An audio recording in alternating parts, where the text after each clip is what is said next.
ராமநாதபுரம் கீழக்கரை உயர்மட்ட பாலத்தை பயன்பாட்டிற்கு பிற்படுத்தப்பட்டோர் நலத்துறை அமைச்சர் RS ராஜகண்ணப்பன் துவக்கி வைத்தார்.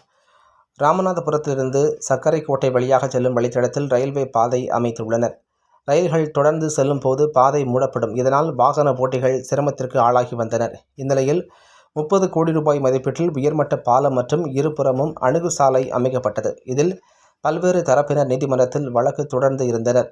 இதனால் காலதாமதமான நிலையில் தமிழ்நாடு அரசு நீதிமன்றத்தை மக்கள் பயன்பாட்டிற்கான பிரதான சாலை என வாதிடப்பட்டது. மேலும் வழக்கு தொடர்ந்தவர்களை அதிகாரிகள் சந்தித்து அதற்கான தீர்வை ஏற்படுத்தினர். வழக்கு திரும்ப பெறப்பட்ட நிலையில் பணிகள் விரைந்து முடிக்கப்பட்டது. ராமநாதபுரம் கீழக்கரை பாலம் உயர்மட்ட பாலம் பயன்பாட்டிற்கு திறந்து வைக்கும் நிகழ்ச்சி மாவட்ட ஆட்சியர் சிம்ரன்ஜித் சிங் காலோன் தலைமையில் நடைபெற்றது.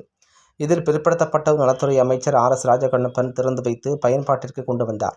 இந்த நிகழ்ச்சியில் சட்டப்பேரவை உறுப்பினர்கள் காதர் பாஷா, முத்துராமலிங்கம், முருகேசன், ராமநாதபுரம் நகர்மன்ற தலைவர் கார்மேகம், துணைத் தலைவர் பிரவீன் தங்கம் மற்றும் உள்ளாட்சி பிரதிநிதிகள், அரசு துறை அதிகாரிகள் கலந்து கொண்டனர்.